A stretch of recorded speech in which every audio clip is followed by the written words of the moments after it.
I would have said coming into this year, it was no questions, Andrew Berry, Kevin Stefanski attached at the hip. That's just the way they operate. I truthfully felt that if one of them went, all of them were going to go. But following the trades this week of, okay, well, Joe Flacco's Joe Flacco. I don't know how much that really impacted anybody in terms of their job security. The Greg Newsome one definitely makes me lean towards, hey, there's going to be more trades from the Browns this season. And you had mentioned the Adam Schefter report that we got, which, looking at things right now, if you go through and read the article on ESPN by Adam Schefter, he puts out Browns players and just players in general that are potential NFL trade candidates right now. And the Browns are mentioned very heavily in this list. David Njoku is on this list. All of Joel Bitonio, Wyatt Teller, Ethan Posick make it, as well as Shelby Harris. If you're going to go through it and all those guys are available, and I think very well could be, I don't know that you're really trading Joel. That one feels a little far-fetched to me. Everybody else feels like they're on the table. If you're going to make trades like that, this is a clear indication that, again, 2025 is not necessarily about just putting wins on the board. There's a focus on 2026 in a year where if you start this season, if you get to a loss today and you're 1-5, I think Kevin Stefanski's seat becomes incredibly hot. And I also think this feels like, to me, a separation between Kevin and Andrew, coming from Andrew Berry, being like, you know what, maybe we're not necessarily attached at the hip, right? Like, I did my job. I drafted a good draft class this year. I think he's basically made himself unfireable, if we're being 100% honest, with the guys that he's put into place. I think, though, like, you're basically banking on Andrew to hold over Kevin's job. In previous years where you might have been doing the opposite, right? Like where you're making the playoffs and there's definitely some misses that Andrew Berry had. Like Kevin was getting you to playoff spots and you're like, hey, maybe it's the other way around. This year, if they're going to be attached to the hip and they're going to be tied, it's because Andrew Berry did his job and Kevin Stefanski is basically along for the ride and the seat is very hot going into 2026. I don't know that's what Andrew Berry wants here, though. Like this might be, I'm not saying he wants Kevin fired.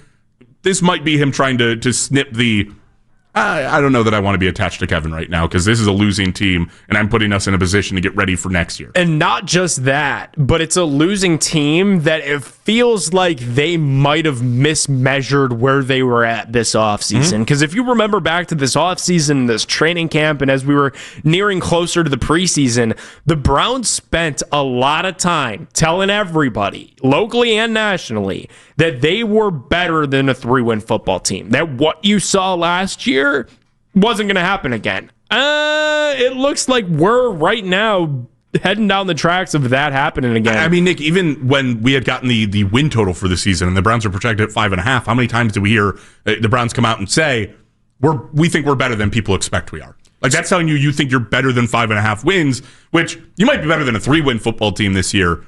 5.5 might be a really good line for this team in wins. So I have a quote here from Jimmy Haslam when he met with the media about exactly that. And I'll read it to you and let me know your thoughts on what this could mean for Kevin Stefanski and Andrew Berry, especially as we navigate the rest of the season. Jimmy said, listen, we got to do better than 3 wins. To put a number on it, and I don't think we will ever do that. Everybody, coaches, players, personnel, ownership, all knows that 3-14 won't cut it. We've got to do better. I think we'll know what better looks like. I mean, one, that's telling you 3-14 is off the table, right? Like 3-14 should, and rightfully so in back-to-back seasons, should lead to somebody losing their job. You can't go back-to-back years of 3-14 with the roster that you have put together, with the defense you have put together, and go, oh, yeah, no, we're fine. We're building towards the right thing. No, 3-14 back-to-back years, it's not. I think that's easily spelling. Like, this team has to be better. They have to look better. Defensive side's doing it. The problem is, Kevin's more in charge of the offense. Like, he's calling the plays. This is his offensive scheme. Obviously built in with a little bit of Tommy Reese, but at the base of it, this is Kevin Stefanski. The offense has been the unit who has continued to struggle, and while there was an expectation there, I think it's struggled well beyond expectation. And the other piece of Kevin, right, is that, okay, it's your offense, your team, all that good stuff. When you're the head coach of an NFL team, you're the CEO of that team. Yep. In terms of managing those 53 guys on the roster, you start trading some of those vets. Like, say Andrew Berry accidentally messes around and flips David Njoku for a draft pick.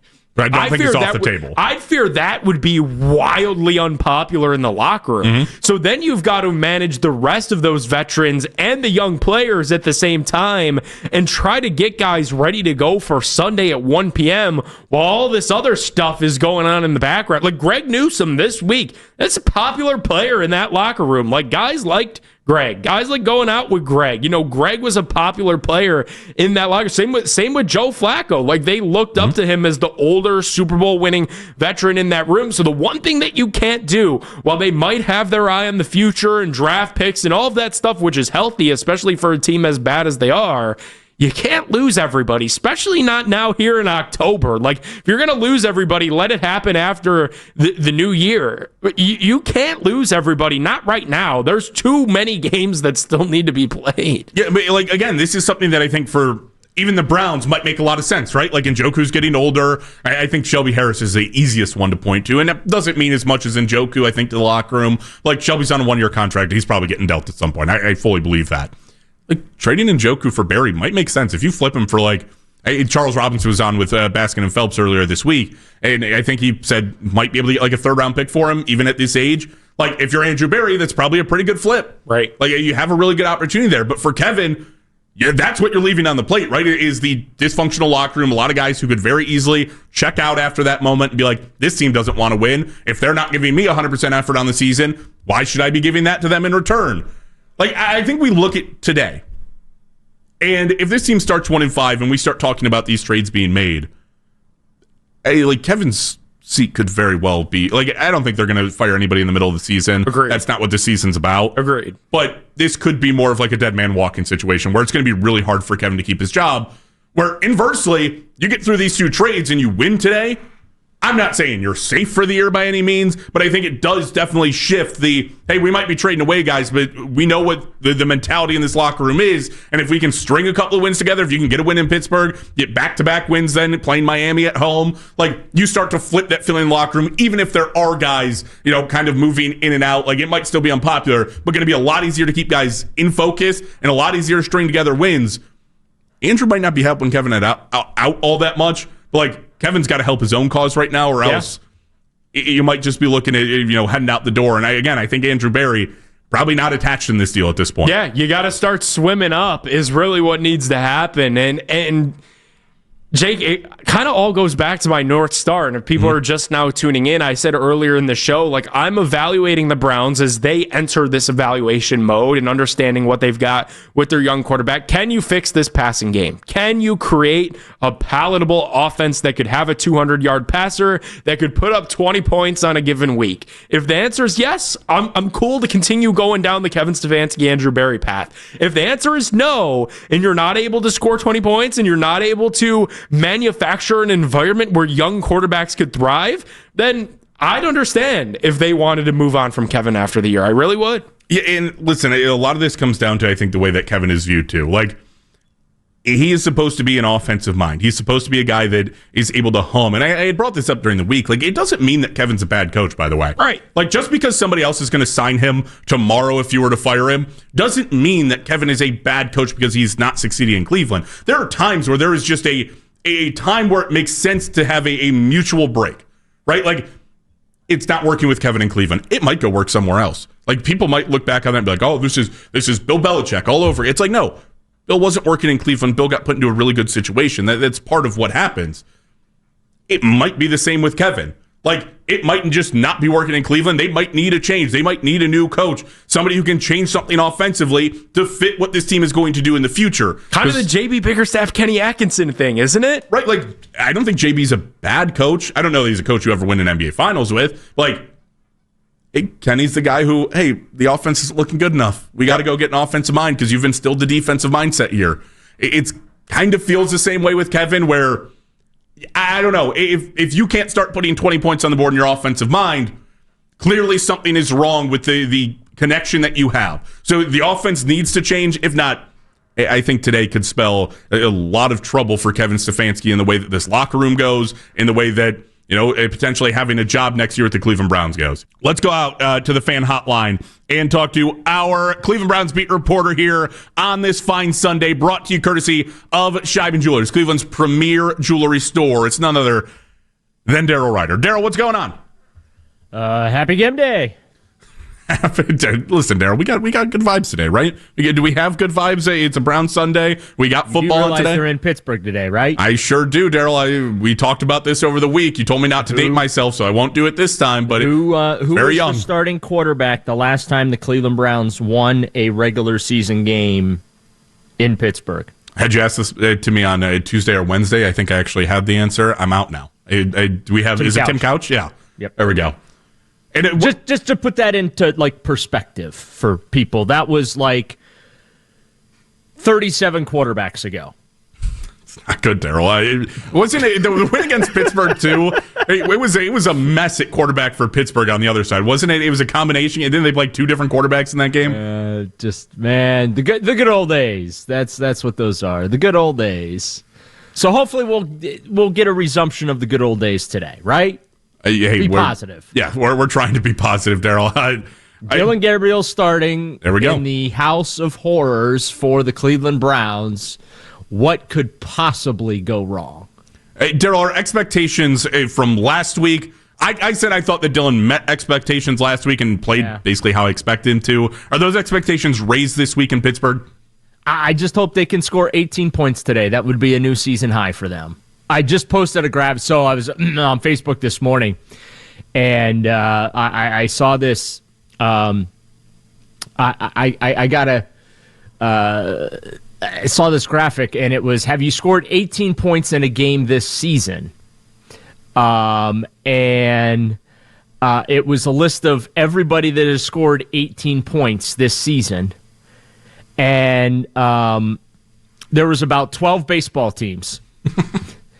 And there's about 150 football teams, and then there's the Browns with a no. Everyone had a yes, but the Browns.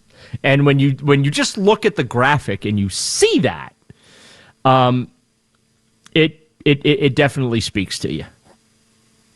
So, Daryl, where do they find a way to be able to score some points offensively? Because when I look at this thing and the way that they managed that game for Dylan Gabriel against the Vikings in London, it was very safe. It was very conservative, and that conservative approach is ultimately what probably cost them that game there in the fourth quarter. In your mind, what more do they need to do so they can be with the rest of these college football teams, NFL teams, and about a dozen Major League Baseball teams that have scored more than 18 points this year? Well, Jerry Jeudy needs to catch football when it's thrown to him. That would be helpful. And I mean, they just the execution has to be crisper. The offensive line has to play a little better. And give the quarterbacks a little more time. The quarterback's got to make the right reads. Receivers got to catch the ball when it's thrown to them.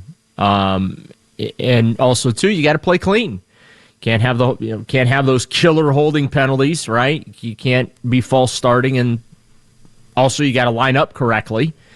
But yeah, I mean, the margin for error is paper thin, and they need to play clean football if they're going to win. If they're going to win games, that's just the reality. That's not just a this week thing. That's not what should have happened last week in London or the week before. That's just the reality. Paper thin margin. So they got to start playing some clean football on the offensive side, and then maybe the defense has a little more energy in the fourth quarter to finish games off. Daryl, obviously you mentioned Jerry Jeudy needed to catch the football. How much of that is just strictly on Jerry, and how much of that is on Kevin Stefanski to manufacture touches for what is basically the only wide receiver that has any level of trust in that room right now? Well, there has not been I don't think that there's been a problem throwing the ball in Jerry Jeudy's direction. Mm-hmm. Now, part of that has been the throwaways, right? You live to fight another play, but I do feel like Jeudy has been given ample opportunities here to make some plays, and he has to start making those plays. When you look at Kevin Stefanski, obviously a win for him at any point here, anytime soon, would just feel massive because of how many losses have continued to stockpile for the Browns. Daryl, what's your thermometer at on Kevin Stefanski's seat for this season? Now, obviously not saying that they're going to do anything during the year, certainly not right now, but just when you look at the 12 games ahead, what's your thermometer at for Kevin Stefanski's job status here in Cleveland? Well, this was the first week where I thought there might not be a chair for him when the music stops in January. The fact that he said this week that he had no idea that Joe Flacco would get traded this season was eye-opening. Not the fact that the Bengals called them being a surprise, because that is a little bit of surprise. And, the fax machines worked on both ends, so that was good this time around. But these are two teams that don't do business together. So that's fine. But I think that this is the first time I have felt like there's a possibility. I still don't believe it's going to happen. I still think that they're going to get 2026. And by they, I mean Andrew Berry and Kevin Stefanski. I think they're getting 2026. But if this thing really, really goes full Titanic, anything's possible. This rookie class is going to save Andrew Berry's job, though. He ain't going anywhere. But if Kevin Stefanski does not show something with these quarterbacks from a developmental standpoint here, then you got to start asking, because it's the NFL. They're begging you to score 25 points a game in this league, and these guys can't score 17. Not only are they 4-18 in their last 22 games, but they've only scored 20 points in 3 of those games. That's an impossibility in this league. The expansion Browns weren't this bad offensively. The 1-31 Browns under Hugh Jackson, who is the most incompetent coach in Browns history, were not this bad offensively. So the fact that this team can't score points, that is a problem for Kevin Stefanski. The Bunsen burner's on. I don't know that the seat is hot or getting warm, but the Bunsen burner's been turned on. Daryl, we got a report from Adam Schefter basically detailing potential NFL trade candidates that could be out there. Plenty of Browns on that list. David Njoku. 5. Yeah, 3 guys on the right side of the offensive line. Shelby Harris. Yes, because if you're ever going to make your team better in the middle of the season, let's go ahead and trade players from a struggling unit, a.k.a. the offensive line. Yeah, that would make a lot of sense. But when you look at the contract situations of those, it would make sense. The 5 guys that were listed, every single one of those moves, I can make a case for. I will say this: if they trade Joel Bitonio or Wyatt Teller, I will be very, very angry, because they're premier players at their positions. You can't do that. Shelby Harris, okay, that's fine. You got a little surplus in the defensive tackle room.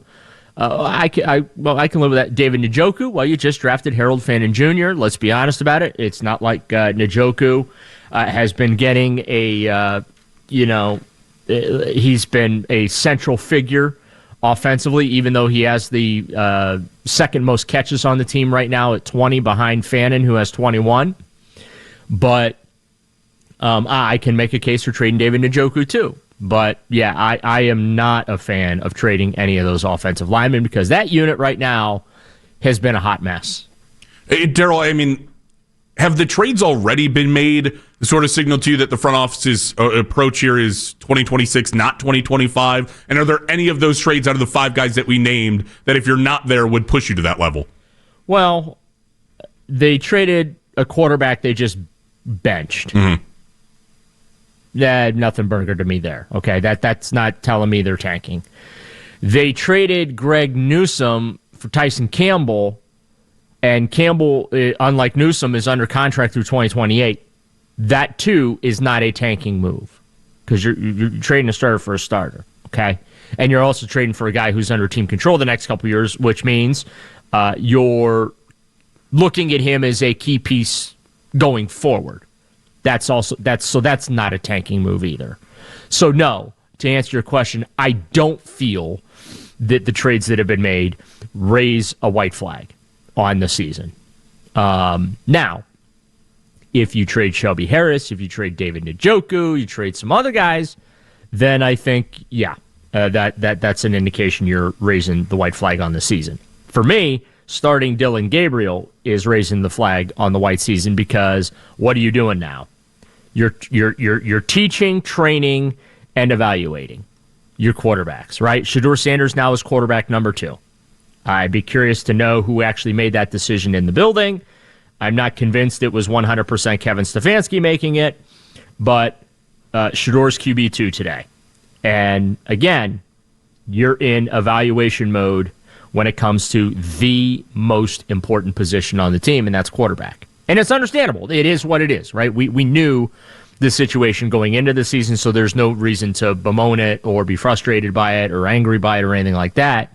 We knew what that was going into the season. But here we are, week 6. That's the reality.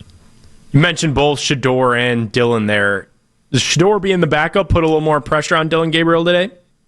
I think that I think that there's maybe external pressure, not internal pressure, because obviously, let's say Dylan Gabriel goes out and lays an egg today, right? No one's rooting for it, but let's just say that happens for the sake of your question here that you're asking. Then we know what's going to happen tomorrow morning on the Ken Carman Show with Anthony Lima. People are going to want to talk about, when do we get to see Shedeur Sanders start a game? We've had 2 weeks of Dylan Gabriel, and the offense is still not any better, et cetera, right? Then everyone's going to, because what keeps Browns fan engaged when you're having a subpar season is possibility and potential. And Shedeur Sanders equals possibility and potential. And obviously, he's very popular. The viral thing, the engagement thing, right? People will want to see Shedeur Sanders if Dylan Gabriel does not perform well today against the Steelers, understandably so. So from looking at it through that lens, yeah, sure. That puts a lot of pressure on that kid. Does he feel it? Yeah, I don't think so. I think that I think that he strikes me as a kid that is able to compartmentalize and focus on the things that he needs to focus on. But yeah, if it goes bad today in Pittsburgh, I know what the phone lines are going to sound like tomorrow. Yeah, we definitely. I'm not looking forward to that, Daryl. I'm not hoping for it. We got to run, but I am hoping that next time we talk, coming up here on Tuesday, Daryl, that we can have a conversation about Browns history being made. We're just going to cross our fingers and hope for that.